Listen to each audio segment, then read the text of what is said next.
trouble tonight. We know that the things seem to be in this way right now, and this I do know.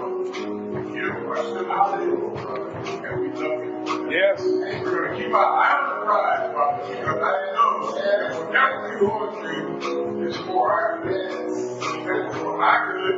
It's for your good. This is great. Master's glory, holy name. Amen. Amen. Let's give it time, church.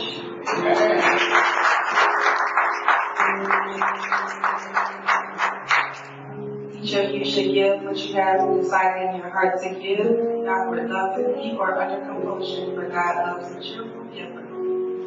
We have a couple of ways that you can participate.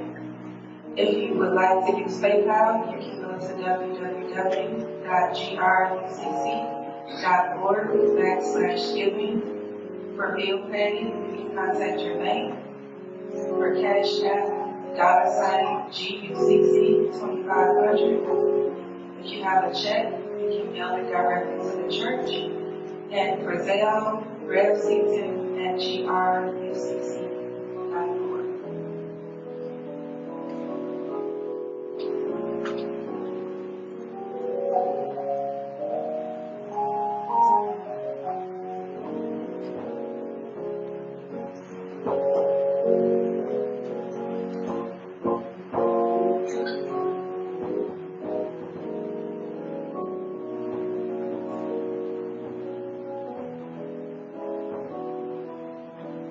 Father God, we thank you for these gifts. Thank you for those who gave, those who are unable to but have in their heart to give.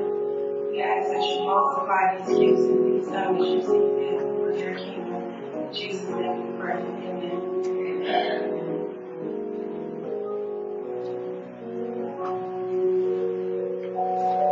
15. And I was wondering if she sent the text message to the right person.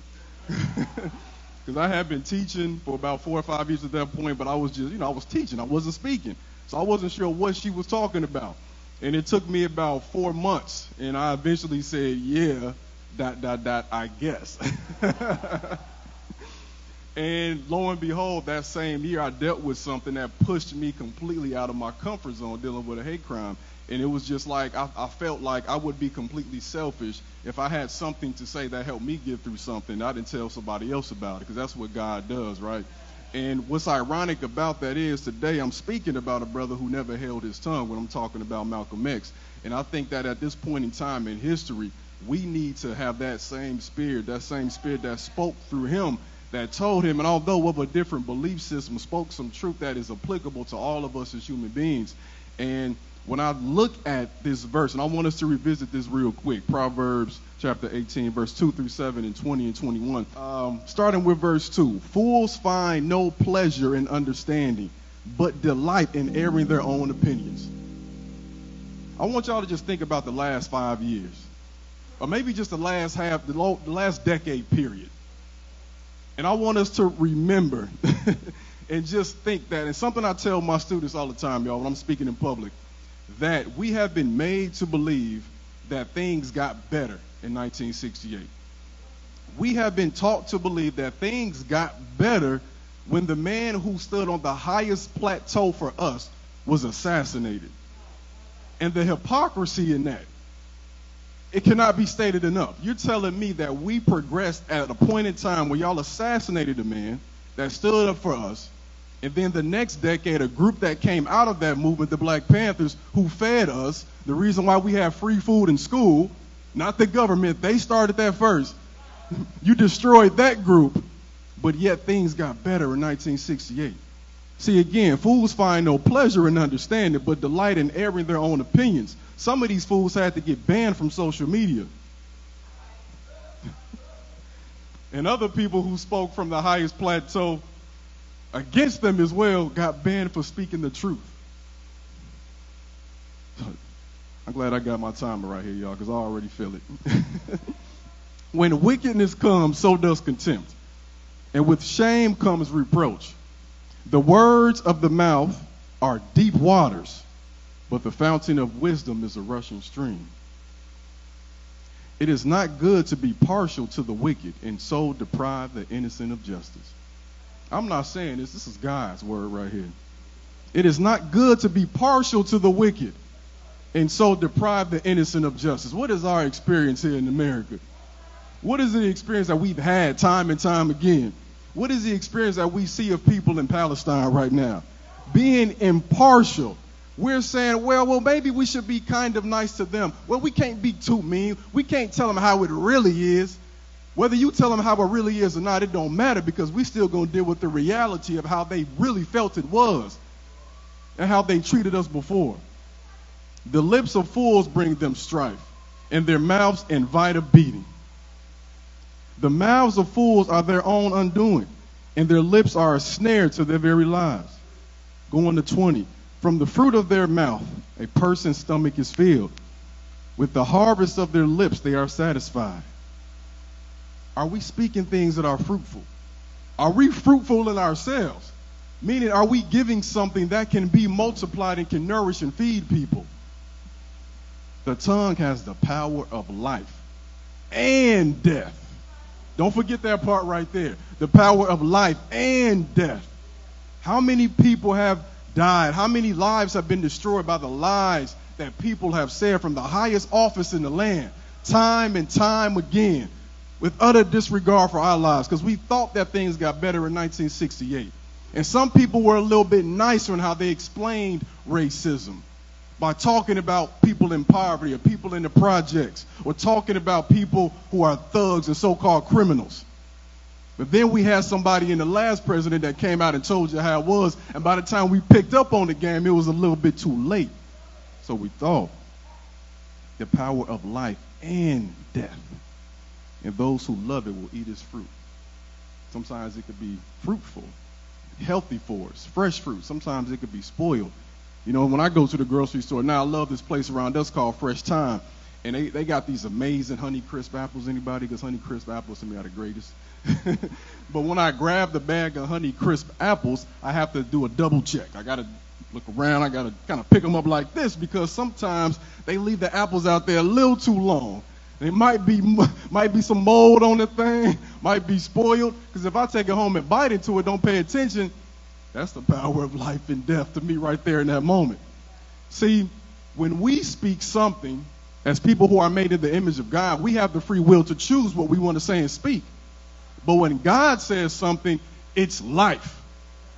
And here's the thing we have to understand about God. God does not speak our language.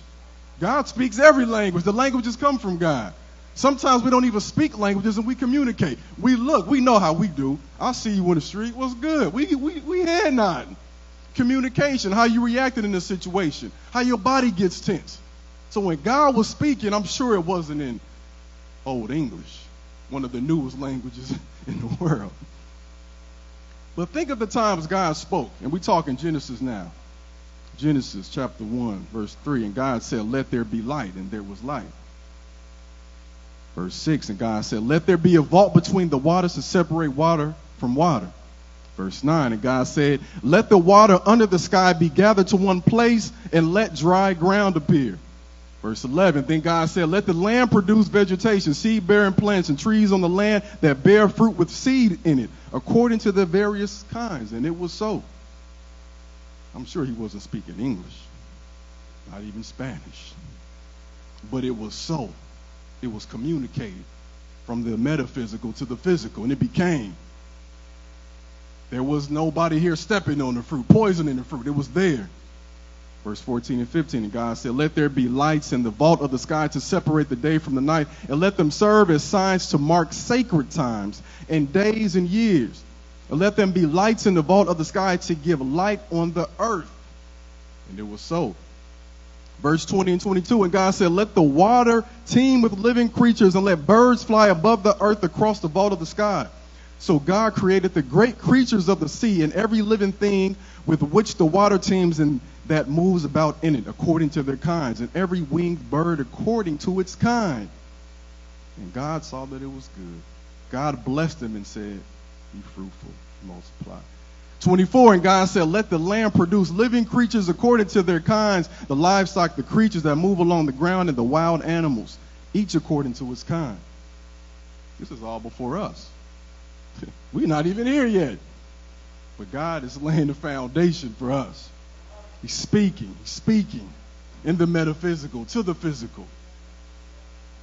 26 through 28, God said, let us make mankind in our image, in our likeness, so that they may rule over the fish in the sea and the birds in the sky, over the livestock and all the wild animals, and over all the creatures that move along the ground. So God created mankind in his own image. In the image of God, he created them. Male and female, he created them. God blessed them and said to them, be fruitful and increase in number. Fill the earth and subdue it. Rule over the fish in the sea and the birds in the sky and over every living creature that moves on the ground. Every word that God spoke, and again, I'm using spoke in quotations, there was an action that followed it that made it true. Now, it didn't just boop. It was over time. It happened. It became a fact. It became a law of nature. But we live in a time in which we who were made in his image have decided to use our tongue to create things that go against the laws that God has created. When you create things that go against the laws that God has created, you can't last. You tremble, you fall, you crumble. Look at the state of the world right now. Look at the state of America. We know what's going on. We've experienced it in every single generation. I sit in work meetings sometimes and I'm thinking, y'all just realized this? Can I get an amen, church? Y'all just realized America was racist. Y'all just realized we had these problems. My mom told me, my dad, my grandmother, my granddad, their parents. But now we see we got to do something about this. When George Floyd happened, that was never our first time seeing that or experiencing that. But welcome. Sit down and take these lessons. As Dave Chappelle said, come get these lessons. But here's the thing, y'all. We understand that when God spoke, it was good. It was for the betterment of all mankind, the animals and everything. But again, we have the power of life and death. Sometimes we can speak things that are so evil that people believe them and inherit them. Like I want to fast forward from that beginning of time to a time that we can kind of relate to in the history books. January 1963, Alabama. Anybody got some family from Alabama? My first time driving through Alabama, y'all, I ain't gonna lie, I was scared. I was just thinking about all the things I had seen. We were coming back from a road trip from Florida, and we drove past a plantation. And I swear the plantation, it must have unlocked some type of historical memory in my body, because I started clenching. I got real tense. And I was like, I think I've seen this thing before. I think we need to hurry up and drive through here, because things ain't looking too good. Because when I see that, I'm conscious as a history teacher, y'all, that there was no line in the sand in history. I want you to really understand this, where we said as a nation that we have done bad things and we need to do better. Understand that there has never been a time when Obama was elected. I want you to Google this now or later. That was when they first apologized. When Obama was elected, 2008. That's when you realized something was wrong.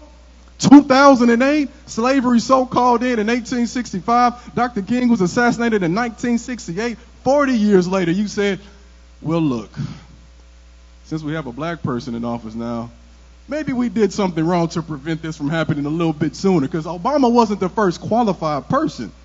Correct me if I'm wrong, but Frederick Douglass was quite amazing. Harriet Tubman, I mean, come on now, right? So it took that long. So in Alabama, I'm going through that. I'm probably having a flashback to George Wallace speaking, because what I can think of is in January 1963, Alabama elected this man, George Wallace, and this guy said, and I quote, because I don't want y'all to think I said this, let us rise to the call of freedom. Let me keep going though. Loving blood that is in us, and send our answer to the tyranny that clinks its chains upon the South. In the name of the greatest people that have ever trod this earth. I draw the line in the dust. So he drew his line right there. And tossed the gauntlet before the feet of tyranny. White people experience tyranny in America? This is what he said though. And I say, segregation today, segregation tomorrow, segregation forever. And they erupted. And they erupted in hands. In a round of applause, y'all. That's what he said. 1963. He was elected.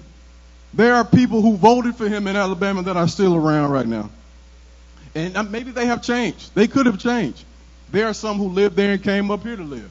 Maybe they could have changed. But I think that if we have never had a time when we have reckoned with it, then how can we say there has been a reason to change? Because the only time America really feels there's a need to change is when that bottom line is affected. Because of Montgomery bus boycott, they lost money. Okay, we'll let you sit on here now. See, we have been the force that has shown America that what you're doing is wrong. We're the mirror that shows you're not doing this right. We are the reason there is a country, because when we move, everybody else gets theirs too. Because when we get the pie, we split it up and we give y'all some too. But understand that when he was saying that, there was also somebody else at the same time speaking. His name was Malcolm Little at one point. When he was assassinated, it was Al-Hajj Malik al-Shabazz. And Malcolm had a lot to say. Malcolm truly believed in speaking life. And sometimes it wasn't pretty, but it was real and it was true. Malcolm often said, you know what? I love my people so much that you mistake me for hating white people, and I don't hate anybody. Because I call out the evil, I call out the wrongdoings, you assume that I hate somebody. If you hit me in my face and I call it out, that does not mean that I hate you. It means that I'm calling out what you did, and I'm not going to let you get away with it again. The fact that we believe that that's hateful says a lot. It shows that most of us, and I'm talking all groups of people, have been taught to live a lie. Because we can take Dr. King and we can only have an excerpt from a speech in 1963 that he came up with really that moment and say that's all he stood for.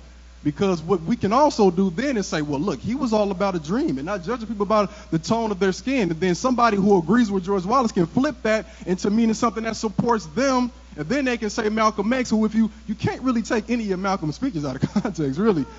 So they have to just say all of it is evil. He's bad. See, I'm often, like, I'll sometimes speak and then people will ask me, like, well, what do you think about how America has progressed? And I say, for one, we have to be very specific. When you say America, who do you mean? Because there are a lot of different groups of people in this country. America is not monolithic. America is not like a European or African or Asian nation where you can say there's just one group of people there. As far as I'm concerned, black people have not had anything to progress towards. Because when I think about myself historically and I study beyond slavery, I understand that people went to Africa to study. People went to Africa to learn. People went to Africa to become better people all across the world. So if you take me from that position and then enslave me, because I was never a slave, I was enslaved, then what am I progressing towards? I'm just trying to escape, y'all. That's all it is. Now, if you ask me, has the white populace, or those who are white who have adopted the mindset of racism, have they progressed? And I would say, again, what do you mean by progress? Because Malcolm said, if you stick a knife in my back 9 inches, you pull it out 6, it's not progress. If you pull it all the way out, that's not progress. Progress is healing the wound that the blow made. They haven't pulled the knife out. They won't even admit it was there, end quote. They won't even admit it was there. They don't want your kids to learn that racism exists in America still. You know, y'all, one of the best things I've done in the last month and a half for my personal career is, I would say for everybody too, because it's revealing some things. I got on TikTok, y'all, and I never thought I would get on TikTok, because my impression of TikTok was you get on there and you dance to songs, and I'm like, that's just not my thing. I'm not about to get on there dancing and being, I'm just not, I'm a funny guy when you get to know me, but just not like on the internet. You got to get to know me. So I got on TikTok and I was like, let me just do this, because I saw somebody make history videos one day. So I made a history video about Ida B. Wells. And the title of it was Ida B. Wells was a G, because she was. And I talked about how she stood up and how she fled Memphis because they were trying to kill her because she spoke. That's all she did. She spoke. Black woman, y'all, look, when y'all say something, they get scared. She spoke. I'm saying, I know Malcolm was my guy, but when black women speak, she spoke. She ain't gonna burn down nothing. She published a newspaper and said, you will not lynch us again. And she fled and took all of us with her and came to Chicago. The video did pretty good. So I kept posting videos, and I posted a video called this lady named Polly. It said Polly was a G, because Polly, she was free. She lived in a place called, at the time, it was called Africa, Ohio, right on the border between Ohio and Kentucky, right? Because Kentucky was slave territory.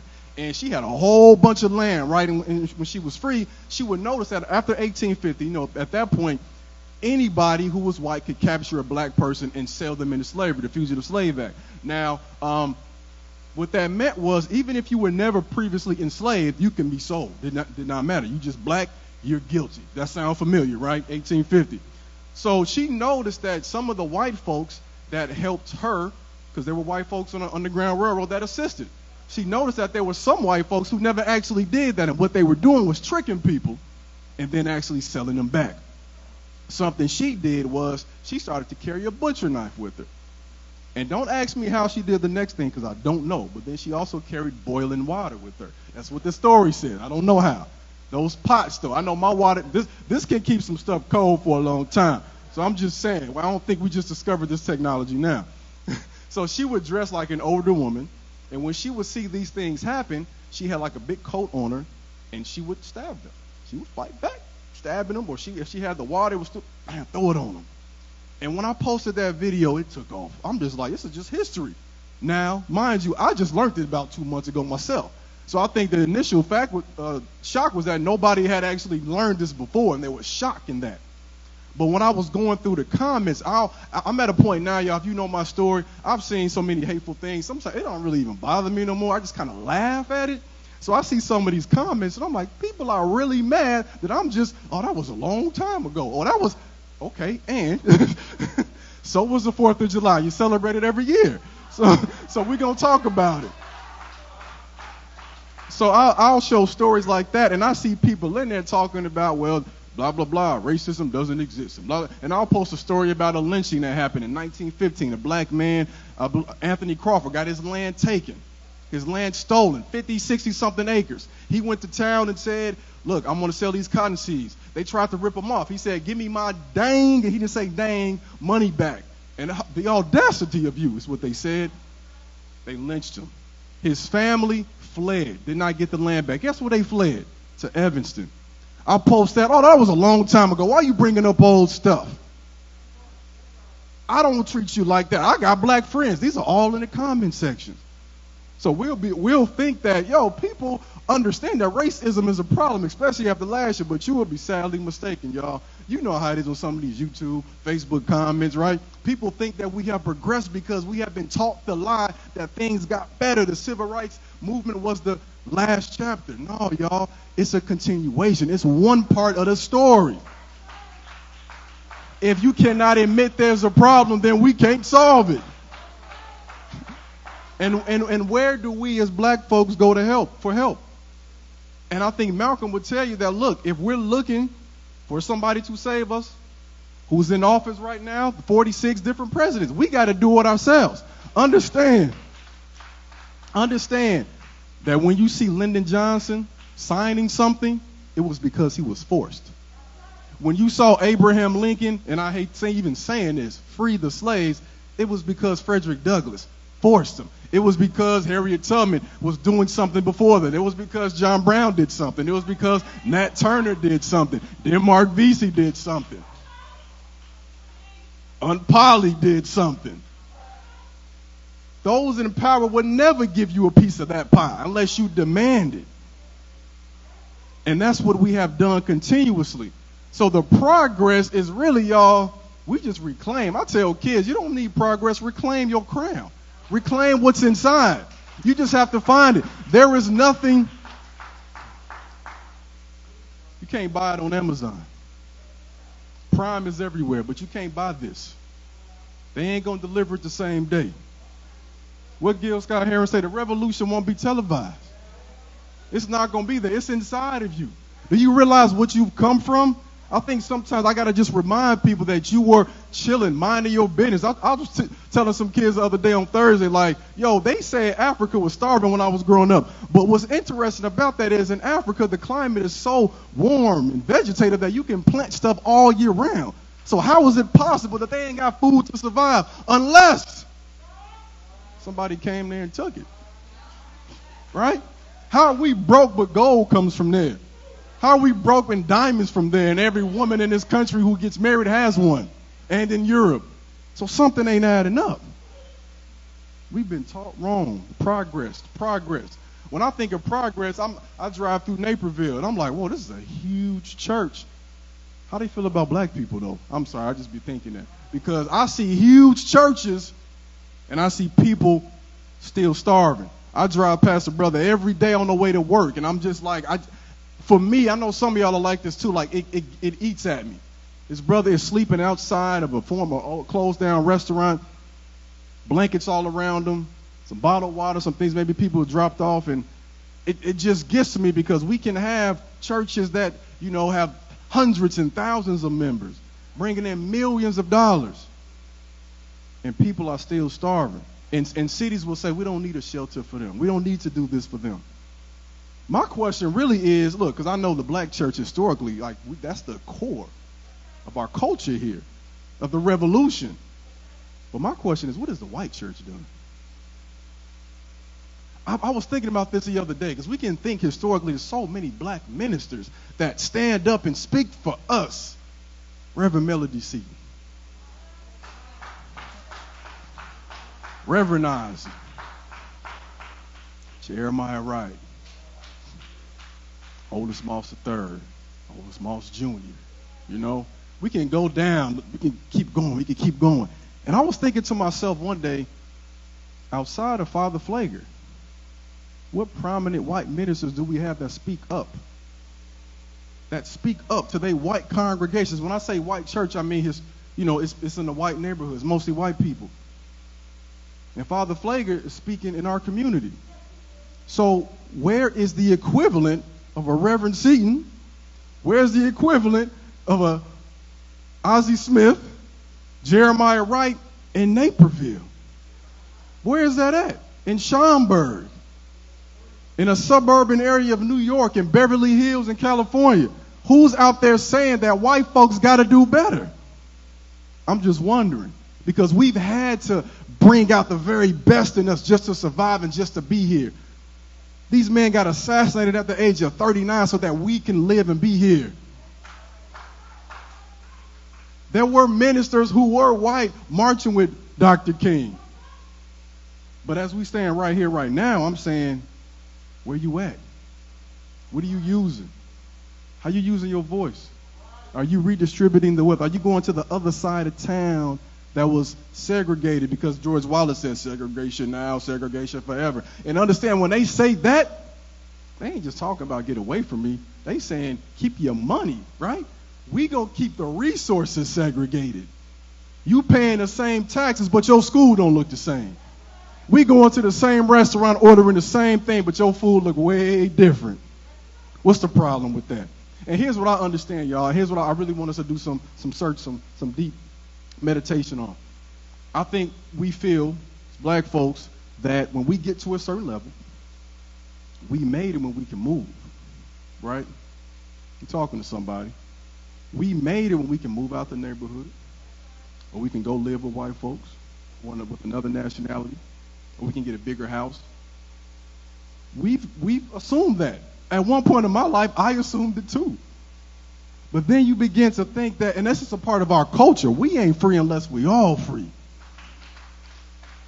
There's something deep down inside of us that we can't. Now, I ain't saying move where you want to move, but understand that the hood is still a hood and it still needs your attention. And it's something that you have that allowed you to persevere under the most unfortunate, despicable circumstances. And somebody needs you because guess what? You had somebody. Because none of us did it alone. There is no such thing as doing it alone. Even if you can't name one person, you had God. And I know we laugh at people that go to the award shows and they've been made the most explicit foul music ever. I want to thank God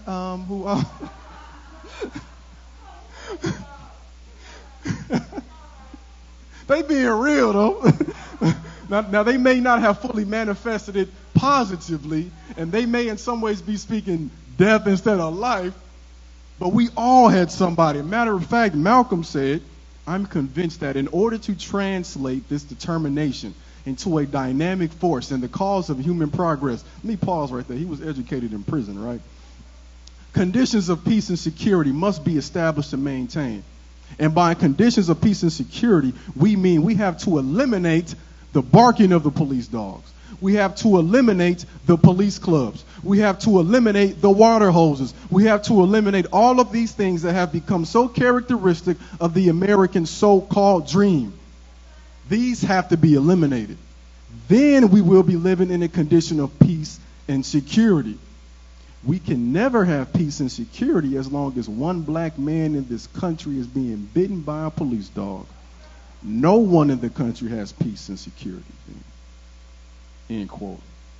He didn't just say us. He said no one, nobody, no nationality.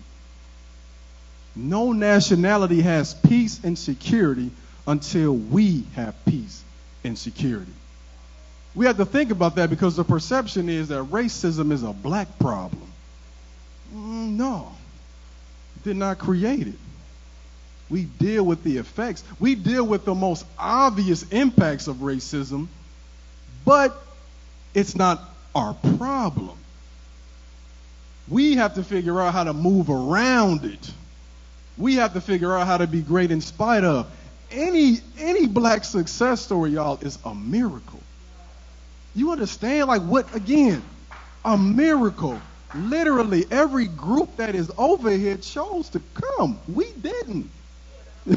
And we made something of it. We made our own communities. We kept our stories alive. We passed on recipes. We passed on ways to persevere. God has done something great with us, and he ain't done yet because there's so much that needs to be revealed. You know the stories in the Bible. You know what the stories say.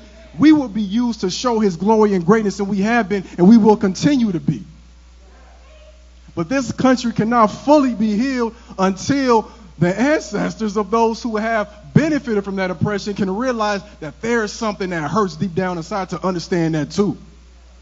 Because if a bank is robbed, yeah, it hurts if you stuck me up.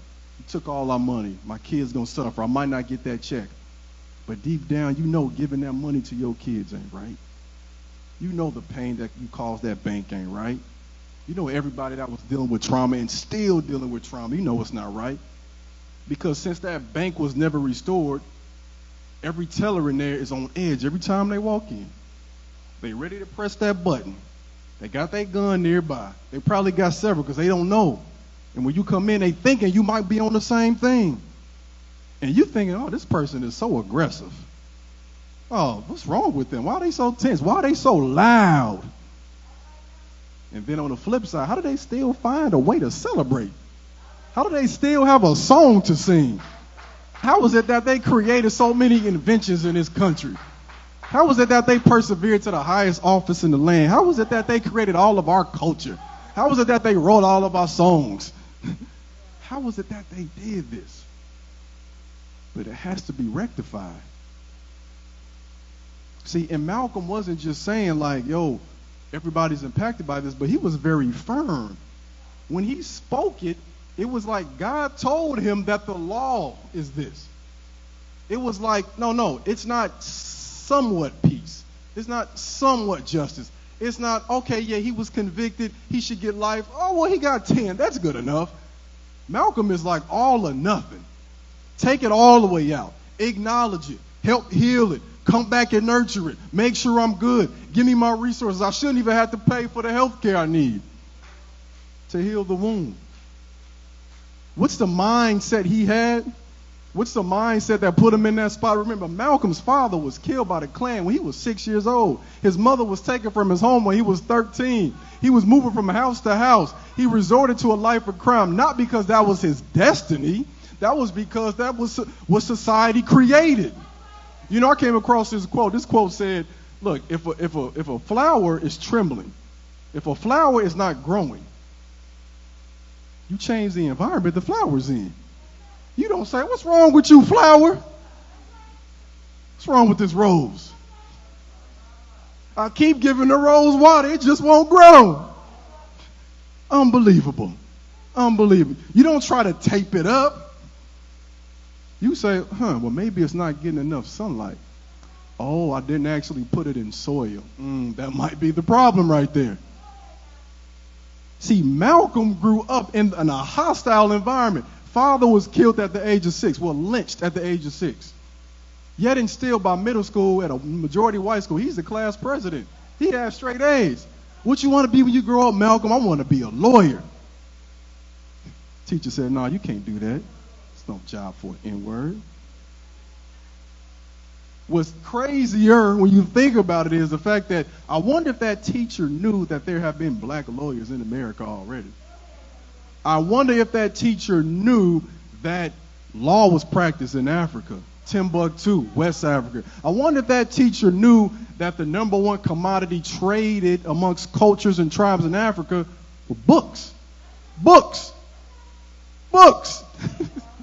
And now they say, if you want to hide something from us, put it in a book.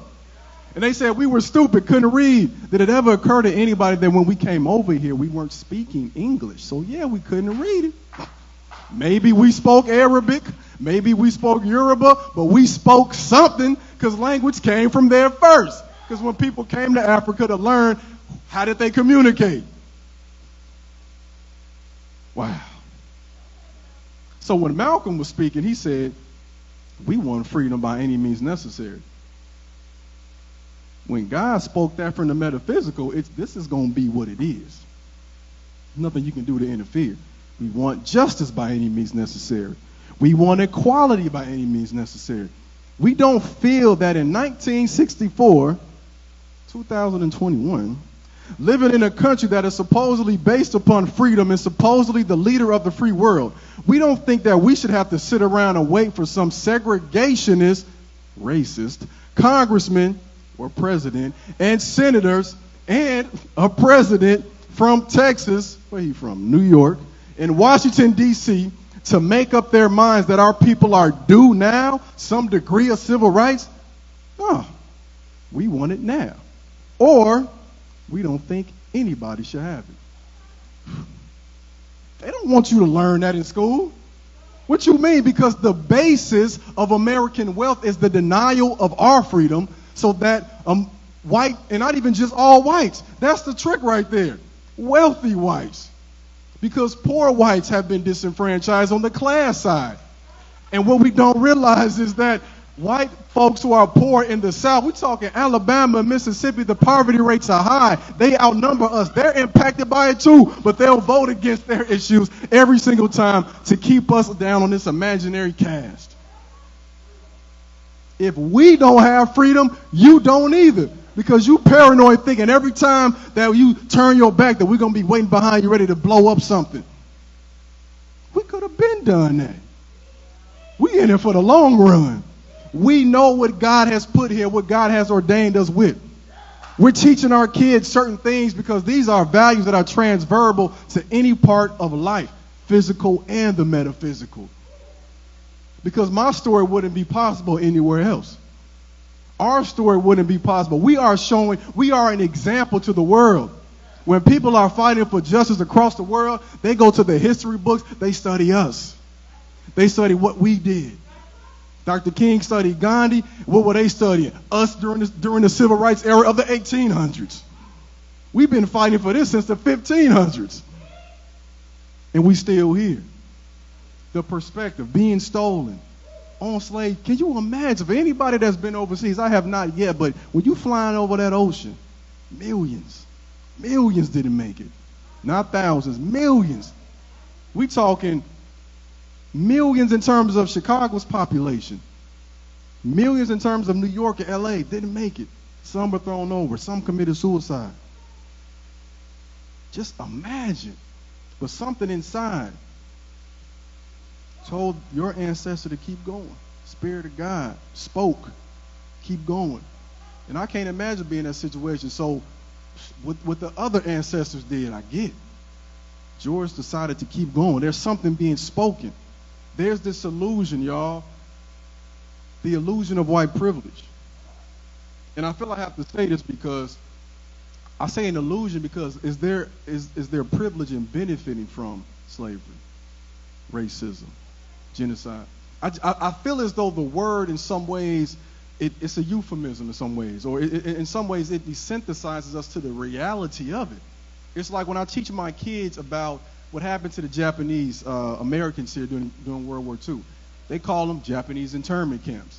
Okay, yeah, those are concentration camps, though. Now, they weren't sent there to be exterminated like Jews were, but concentration means a group of people who look the same concentrated in a certain area against their will. It's a concentration camp. It's just the purpose wasn't the same, but we say it differently. Oh, it was an internment camp. We say Columbus discovered America. Again, what does that really mean? Discovered it for who? Discovered it for racism, genocide. Discovered it for Western Europe because the Vikings had already come, and for some reason the Vikings didn't do what he did. So discovered it for who? Africans were here. We have documentation of that. Asians came to the West Coast. Discovered for who? There are stories that talk about how Mexicans during the Great Depression were sent back to Mexico to make jobs for white Americans. 60% were American citizens. You know what they called it? Mexican repatriation. Repatriation. Repatriation. That sounds like deportation. But when you phrase it that way, it was something that needed to be done during that time. But we got to be real. What is the privilege?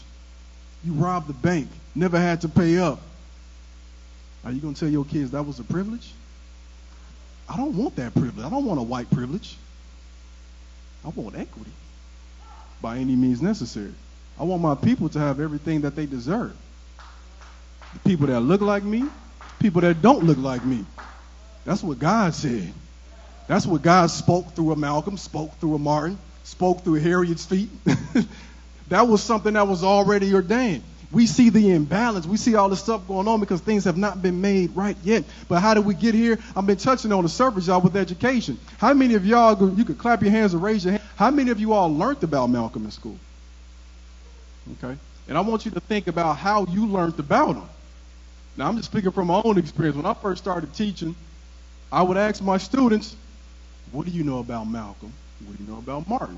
Two most infamous people from that era. Dr. King had a dream, want us to be together, live in peace. Again, they're just touching the surface on what he was talking about.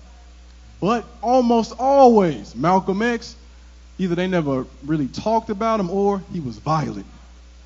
Really? And my retort is always, show me where. Can you bring it up? Can you show me where? Where was he violent? I'm curious. And everybody, and again, I say it in a teacher way, though. I'm not trying to be, demean. Oh, can you show me where you found it? They don't know. The next unit, we'll talk about the Black Panthers. What do you know about the Black Panthers? Oh, they were like the Black KKK. Really? Show me where they hated people and lynched people. Show me where they congregated power for themselves, for one race of people. Show me where. My theory is this, y'all.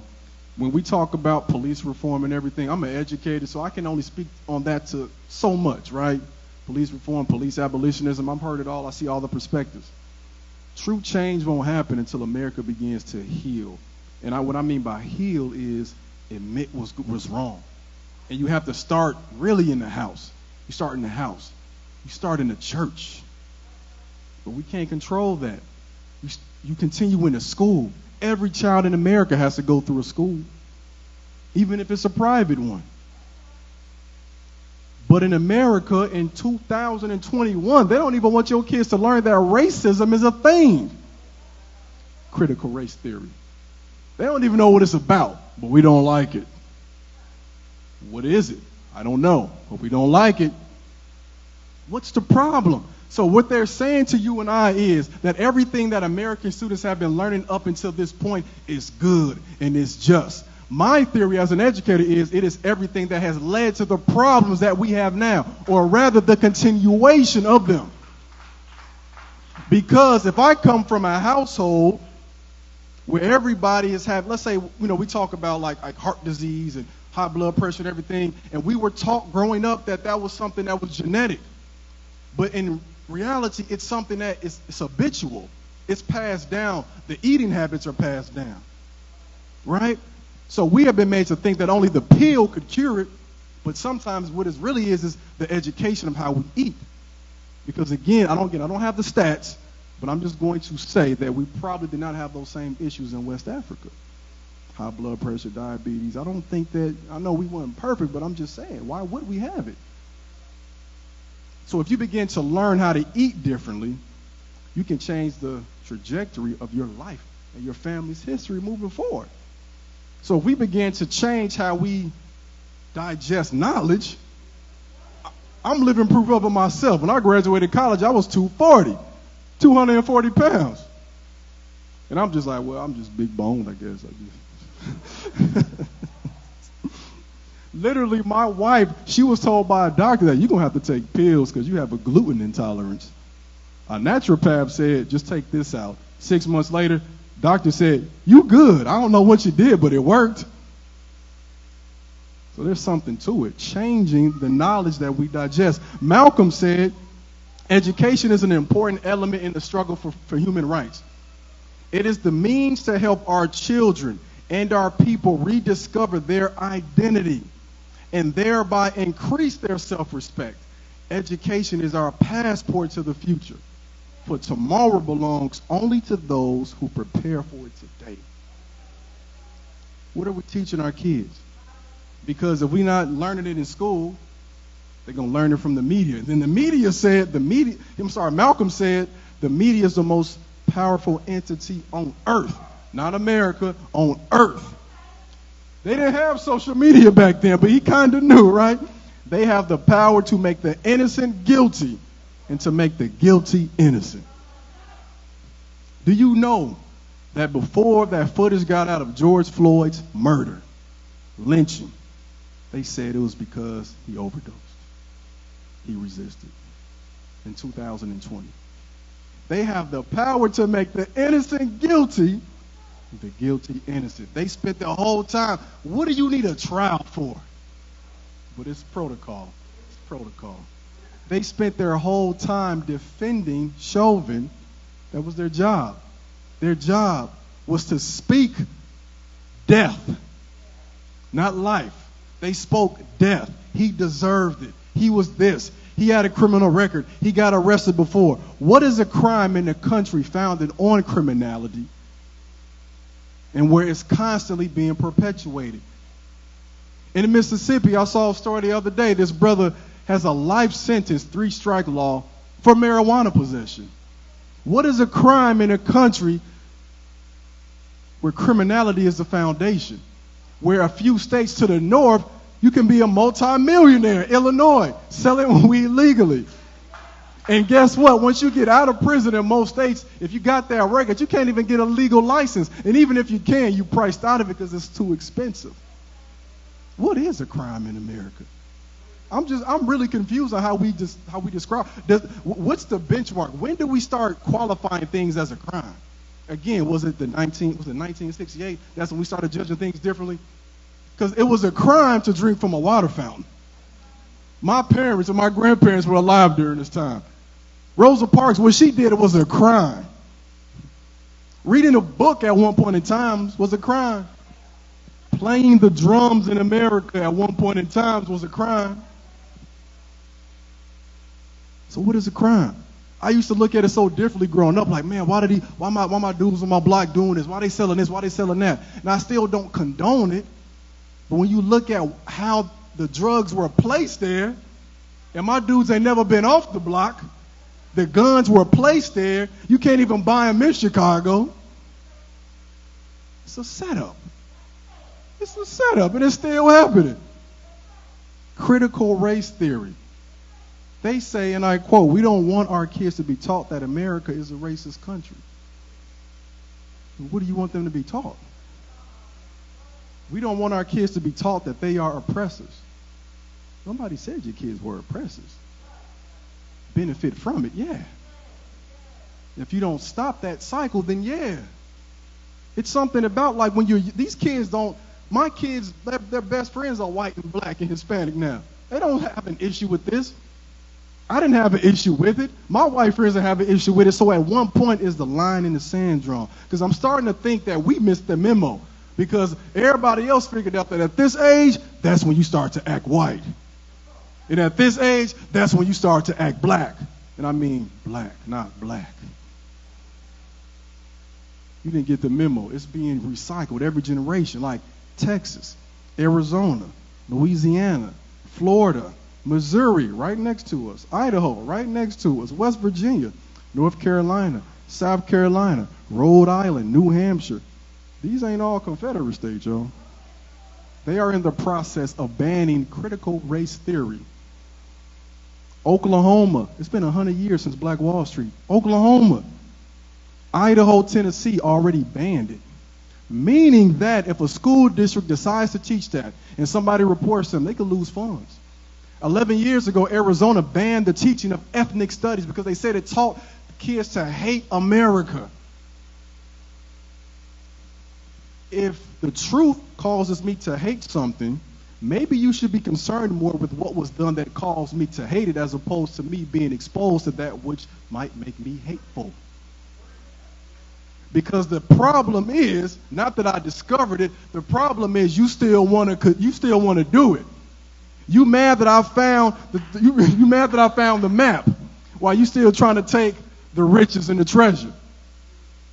At one point in time have we come as a people, as a country, as a people, and said we need to repair these things. My theory, y'all, is that black folks have not gotten reparations because America is not done tearing us down. Why would you rebuild something you're destroying? That wouldn't make any sense. I like to break these things down like Malcolm did to the most basic level. When he used metaphors, it allowed him to speak to anybody from Oxford University to the corner of Chicago on 35th and State. We talking metaphors. If I'm tearing down something, I don't want to start to rebuild it. That's unnecessary money. Why? Y'all, I'm teaching about the civil rights movement right now in my class, and I was telling my mom this, that I got emotional because it was my first time teaching about it since what happened last year. Because last year, school year got cut short. I was just passing it, posting it online. I didn't get a chance to teach it in person. And when I showed Emmett Till's video, it was a news story about it. And I just felt the emotion.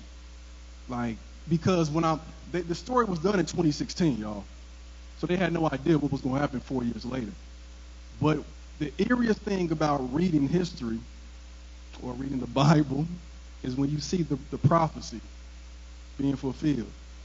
And not just that, but with it being fulfilled, with people not acknowledging that the warnings have always been there. What happened with Emmett Till shouldn't have happened. He was 14. I saw Tamir Rice. I saw Philando Castile. I saw these kids. And then when I explained to my kids the next day that there has never been a law, an anti-lynching law in this country's history, ever passed. Ever. Ever. They tried to write one in the 30s. It was actually two white politicians. One of them, I think his name was Edward Costigan. And the so-called most progressive president, Franklin Delano Roosevelt, said no, because he needed that white Southern support. The same one who gave us the New Deal, y'all. The same one who gave us minimum wage was also the same one that said y'all can get home loans, but no, not y'all black people. The same one that had the internment camps, the same one that kicked back Mexicans or repatriated them. America is not done, but we have to fix in our mind that we are done accepting it, because they will move how we move. It's like what Ludacris said, when I move, you move. Just like that. Just like that. That's what it is. When Fred Hampton was talking, and he was 19, 20 years old after Malcolm X was assassinated, what he said was true. All power to the people. Like nobody who has power in this country, in any city in America, has power without someone saying, I consent to it. No company has billions of dollars or millions without us saying, I consent by spending my money. You vote with your dollars. You might say, my vote don't matter, but you vote every day. You go to McDonald's, you go to Olive Garden, Chick-fil-A, Whole Foods, whatever, you're voting. You saying, I want you to still be here. It doesn't move until we move. And if we don't move the correct way, the same things are going to continue to happen. And they understand that without history, without us truly learning it, then they can continue to perpetuate it. So here's my thing, y'all. Who we going to call, though? Ghostbusters? That's why we got the Bible. That's why we have each other. That's why we are the church. Not because of the building. Like, this church existed before the building. We are the people. We are the church. Who we going to call if the cops don't defend us? If the teachers mislead us? If the preachers are pimping us? If the judge is sentencing us? And if the stores are poisoning us, and if the politicians are passing laws that exacerbate our situation, who are we going to call? Malcolm said, we assert that in those areas where the government is either unable or unwilling to protect the lives and property of our people, that our people are within our rights to protect themselves by whatever means necessary. I repeat, because to me, this is the most important thing you need to know. I already know it. We assert that in those areas where the government is either unable, he said it twice, or unwilling to protect the lives and property of our people, that our people are within our rights to protect themselves by whatever means necessary. When they beat down Brother Johnson, and y'all saw it in the movie, Malcolm went out there with about 4,000 people in the nation. Malcolm wasn't violent, but Malcolm said, this is what you're going to do. And when they looked out the window, they helped Brother Johnson out. Malcolm inspired Huey P. Newton in the Black Panthers. What did Huey P. Newton do? He didn't have the same technology we have, but he would stay at a safe distance and monitor cops. And when they were doing something wrong, he exposed it. He had a megaphone. He would yell out the law, yell out the codes. Because, again, who we going to call? Do we feel safe in most cities? Who do we go to? But at the same time, we knew growing up that our brother and our sister had our backs. Because if somebody was messing with me, my sister was about to jump.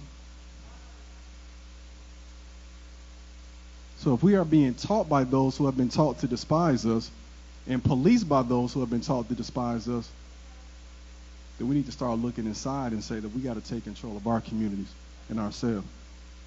And in closing, y'all, I want y'all to get these top 3 takeaways from what Malcolm said. For one, speaking truth to power can defeat any lie. But when the truth remains silent, evilness, which is always loud, wins. It's always loud, y'all. They never take a day off. 2, speak like you were made in God's image. That verse was not a mistake. Let us make man in our image, in our likeness. Speak that truth. Speak that conviction. And don't just speak it, act on it. And 3, God speaks through vessels that don't fit your stereotype. They may not look like you. They may not dress like you, may not speak the same language, may not have the same faith. But understand the truth is coming from the spirit realm, the metaphysical. And the impact of the truth will be felt whether we believe it or not. Membership, God is doing a lot of things with this branch of Zion. Even if you cannot make it here to Stock Village and you're on the World Wide Web, find a church that you can go to.